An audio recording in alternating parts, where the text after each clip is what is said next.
néfastes et les ont amenés. Donc, ils sont aujourd'hui eux-mêmes ridicules parce que, comme disait Mobutu, nous avons suivi des pas en pas toutes les activités de la CENI, toutes. Et nous avons compris que la CENI était en train d'organiser un simulacre, une parodie d'élection. Que le boycott n'est pas dans notre vocabulaire. Et nous exigeons des élections transparentes, impartiales et apaisées. Nous, quand nous sommes réunis en disant mais qu'est-ce qu'on fait? Revenons.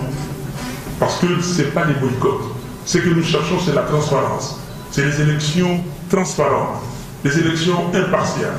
Et nous sommes allés, et j'ai bien dit à M. Kadima, nous ne sommes pas revenus ici pour que vous trichiez facilement.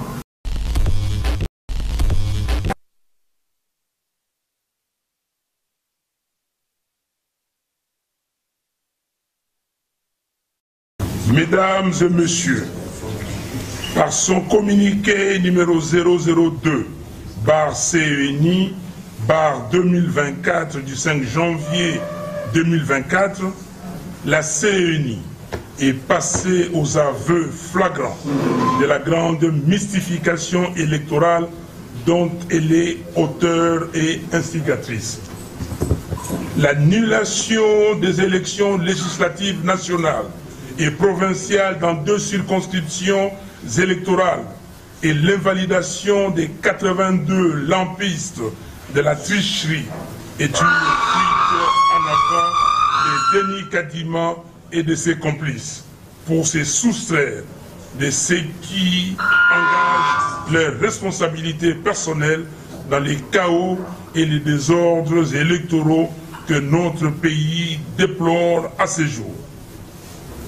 Après avoir obstinément refusé l'audit du fichier électoral, Denis Kadima est dans la même logique aujourd'hui de se soustraire à une commission d'enquête indépendante qui va déterminer sa propre implication ainsi que celle de tous ses complices dans la fraude et la tricherie électorale que nous avons toujours dénoncées et qui viennent d'être démontrées à la face du monde.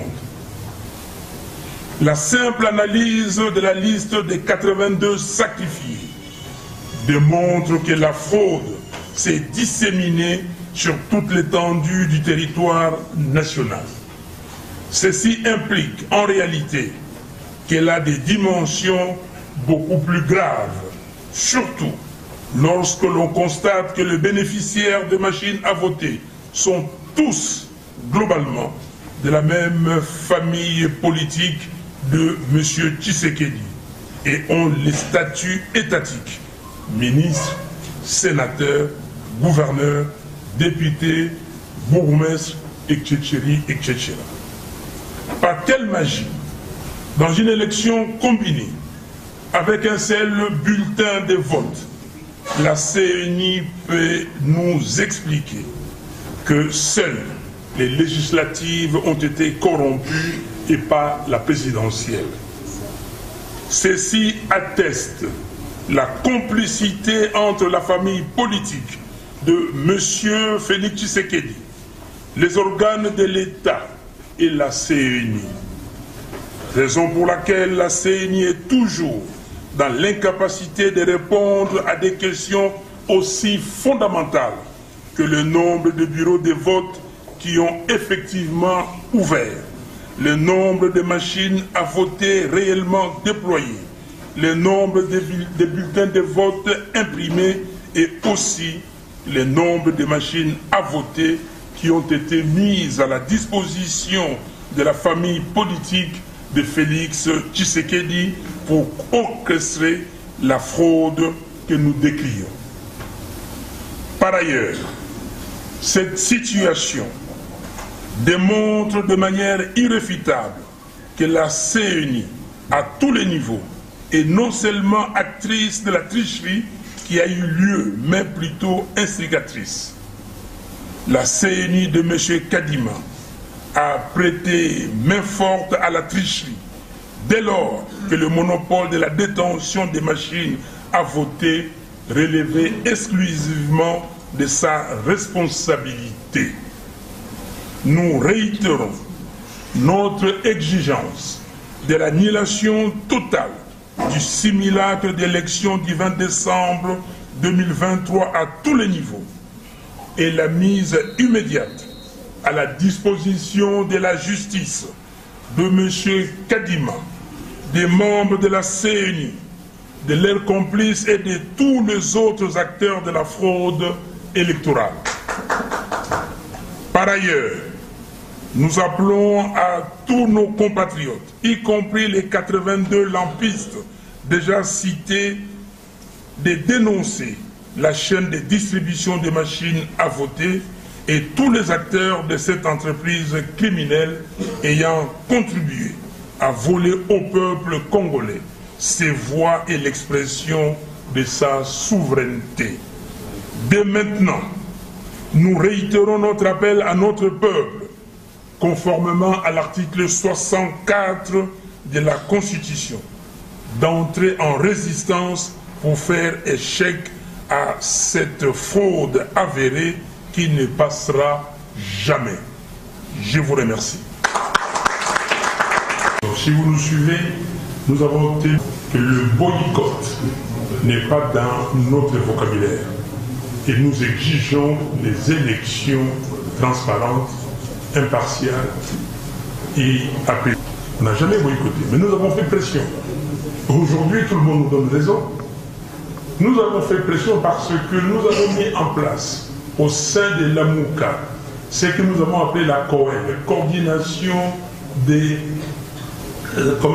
électorales. Nous avons suivi de pas en pas toutes les activités de la CENI, toutes.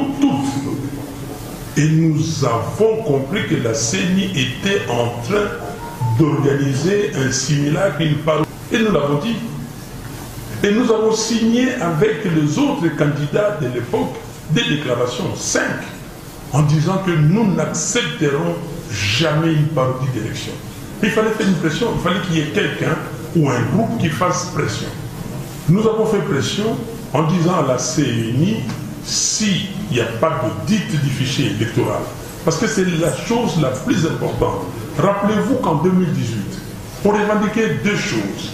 La première, c'était les 10 millions de fictifs qui étaient dans le fichier électoral et puis la machine à voter qui était prohibée par l'article 237 ter de la loi électorale. Donc, cette fois-ci, c'est la même chose. Et il y a eu des gens qui ne devaient pas être dans les fichiers, mais qui s'y sont trouvés. Donc, il fallait le faire. Et nous l'avons fait. M. Kadima nous a invités le 30 juin, on a été, et nous nous sommes mis d'accord, on était en passe de se mettre d'accord. Il a dit qu'il devait se référer à sa plénière, et la plénière lui a dit, niet, il n'y a pas d'audit externe du fichier électoral. Et nous avons dit, dans ce cas-là, nous ne présentons pas non plus nos candidatures à tous les niveaux. Mais, quand les catholiques et les protestants ont dit que oui, nous aussi, on a demandé l'audit externe, ils ont refusé. Nous avons aussi demandé l'audit citoyen, ils ont refusé.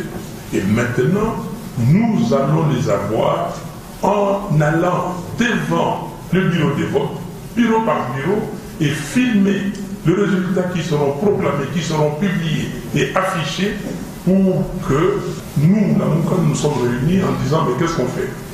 Revenons. Parce que ce n'est pas des boycotts. Ce que nous cherchons, c'est la transparence. C'est les élections transparentes, les élections impartiales. Et nous sommes allés, et j'ai bien dit à M. Kadima, nous ne sommes pas revenus ici pour que nous sommes venus pour vous coincer. Et nous avons demandé à ce qu'ils récupèrent, que la CENI récupère nos candidats députés provinciaux et députés nationaux. Il n'a pas voulu. Certains de nos membres sont partis. Mais la plupart, 98%, sont restés et nous avons été. Donc, quand vous dites que, est-ce que vous regrettez? Mais est-ce que là, il y a eu élection? Si nous n'étions pas là, je dis, si on n'était pas là, même cette tricherie ne se serait pas fait comme ils l'ont fait. Ils se sont précipités et pour eux, il fallait ridiculiser certaines personnes. Je ne vais pas les citer ici, mais voilà là où leurs projets néfastes les ont amenés.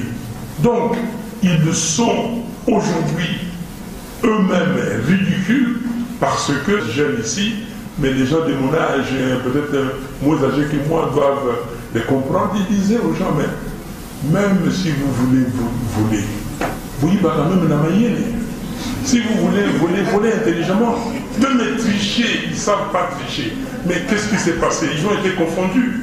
Donc, pour nous, nous n'avons jamais boycotté les élections, nous ne boycotterons jamais les élections. Mais ce que nous voulons, ce sont des vraies élections. La souveraineté du peuple congolais doit être garantie.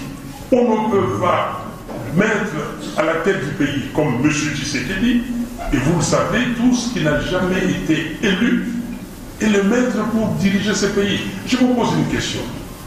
Je prends quelqu'un qui n'est pas là. Il est représenté, le docteur Mukwege. Le docteur Mukwege, il est docteur, prix Nobel de la paix. Il est pasteur. Il est à Panzi. Est-ce que vous imaginez que le docteur Mukwege soit battu à plate couture à Panzi? Est-ce que vous acceptez ça? Surtout, et là je m'adresse aux Occidentaux, qui s'évertuent tout le temps à dire que non, les votes au Congo est sociaux. Est-ce que M. Félix Tshisekedi, à Kikwit, il peut gagner, peut me battre? À Kinshasa, ici, il peut me battre? Quelle corrélation faites-vous entre la campagne et les résultats?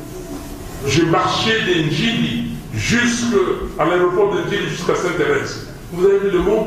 Et ces gens ont été amnésiques 5 jours après pour ne pas voter utile. Donc là, aujourd'hui, Félix Tshisekedi voulait prendre une revanche. Mais malheureusement, même l'intelligence à ces niveaux manque. C'est très grave.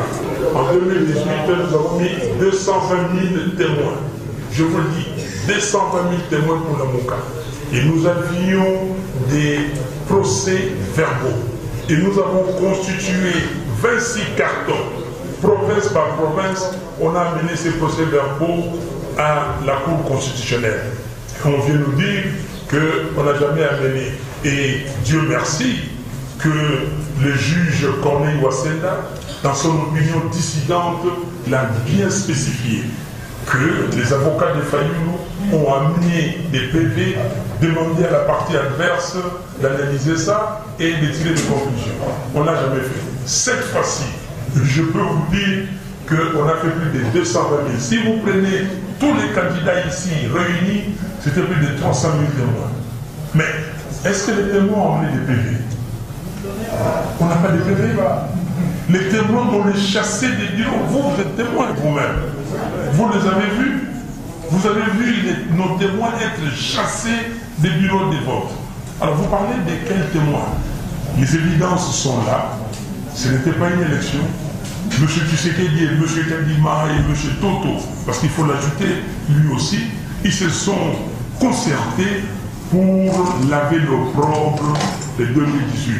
Malheureusement, l'opprobre continue à les poursuivre. Nous demandons l'annulation pure et simple de ces simulacres d'élection.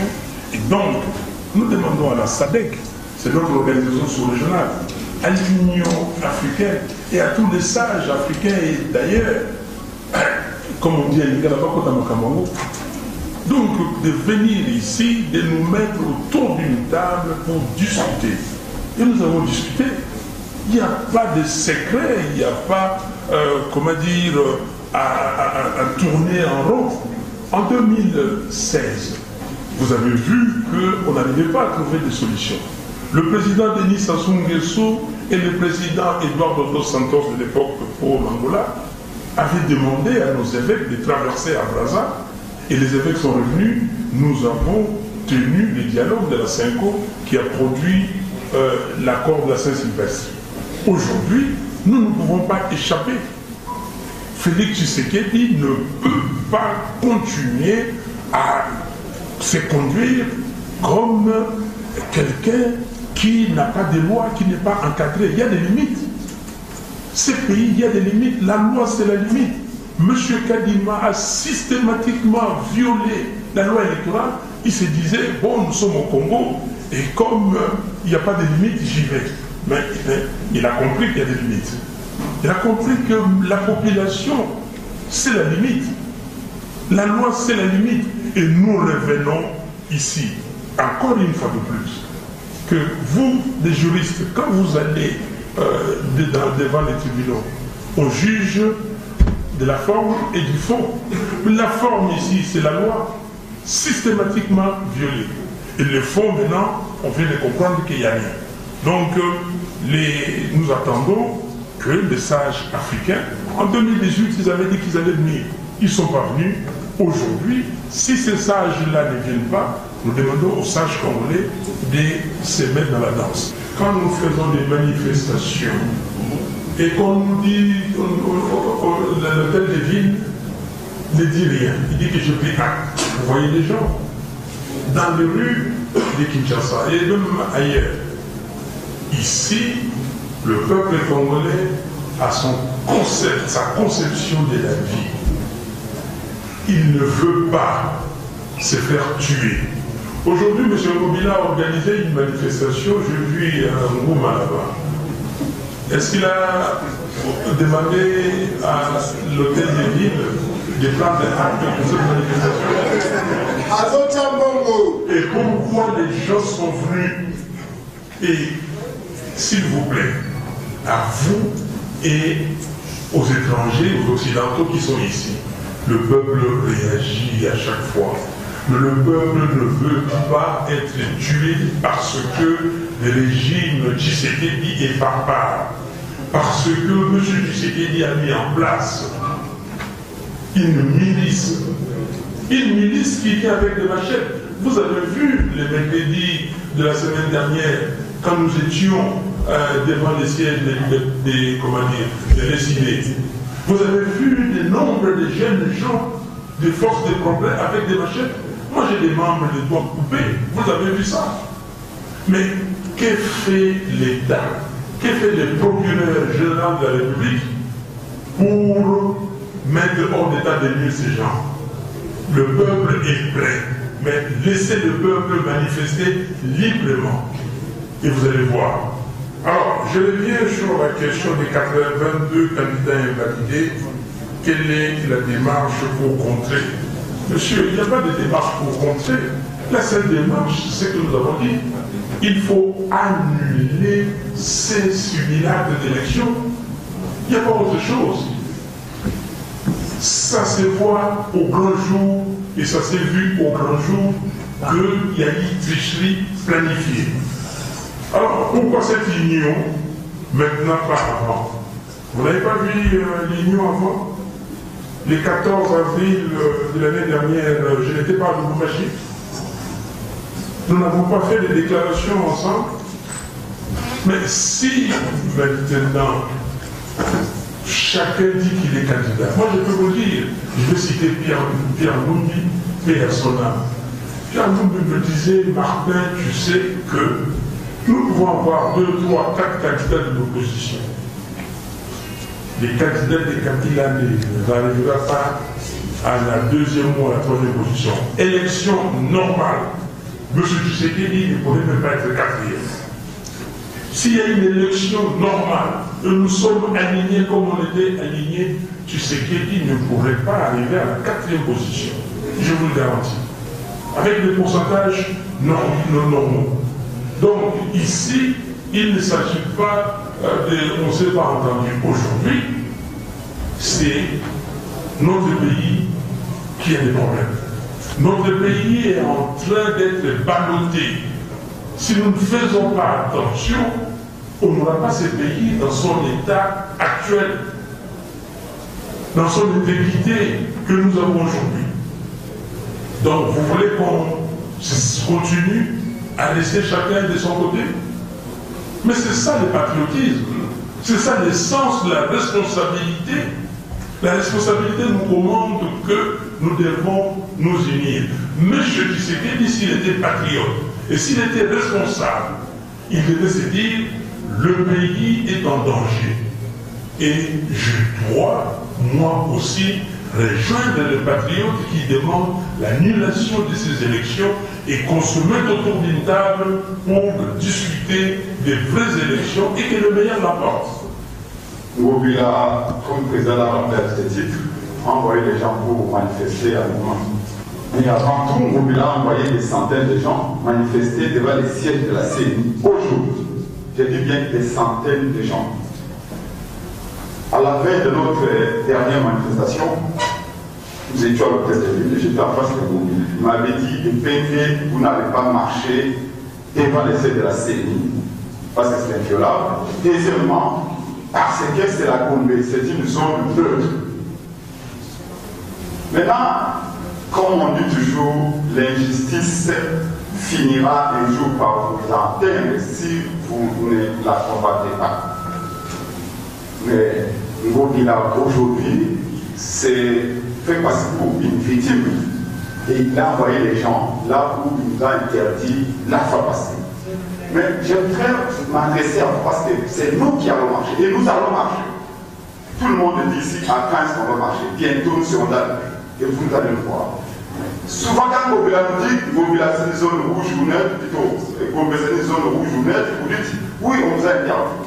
Est-ce que vous pouvez aller, c'est soi-même aller poser la question à Ngobila? Pourquoi avez-vous envoyé vos gens de la CP devant les sièges de la CENI à la Gombe, une zone déclarée rouge ou neutre comme vous voulez?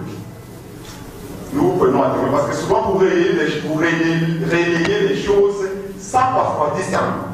On vous a déjà dit que Ngobila n'a pas le pouvoir d'interdire, de décréter une zone, une partie du territoire, zone rouge ou neutre.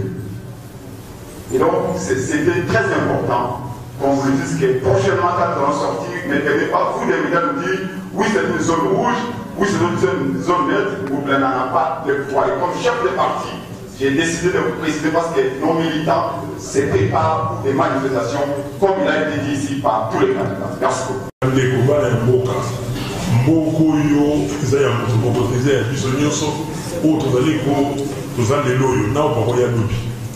Mboto akosabino te bana ya mboka tokobima libanda même ceux kobimo bozo banga ya balobi ke bakopeta bino masasi bakokata bino maboko mais moto na moto epai ye avandi na quartier na ye a manifester kaka na Kinshasa te partout dans la République parce que monani buzoba oyo balingi babebisa mboka na biso emonani mboke kuna baronde bazwi boyoki barebile lingi kuna Tshisekedi ateki mboka sikoyo aye po alongola somi oyo ezwaki ye na 2018 abebisi mboka kobebisa makasi mais nzambe alalaka te abimisi ye na pwasa yango wana moto abanga te tokobima soki olobiki yo kobima te na quartier epai yo ozali manifeste wana eloko nalingai kolobisa bino yango wana merci mingi. En tant que nation, en tant qu'État, en tant que citoyen, comme tout État ou toute nation qui se développe, il y a un socle en dessous duquel je pense nous ne pouvons pas accepter de descendre. Toutes les nations qui se développent ont une limite en dessous de laquelle on ne peut pas descendre. Nous ne sommes pas déconnectés de ces peuples. Nous appartenons à ces peuples. Nous sentons ces peuples. Nos militants, nos sympathisants, nos cadres font partie de ces peuples. Donc nous savons que les peuples n'est pas d'accord que sa souveraineté soit parfaite. Soki botaki barchive na bino okocomprendre que tobandaki kodenonse makambo oyo depuis le premier jour tobandaki kolobaki fraude ezali kose préparé ezali te tote kolobango mpona plaisir parce que chaque fois tobandaki koprésente eloko Donc, notre m'appelle un élément de preuve pour la fraude des amis pour se préparer. Fraude au moment le 20 décembre. Les amis consécration, il y a fraude à préparer qui depuis le colo, on va constituer qui bureau voilà.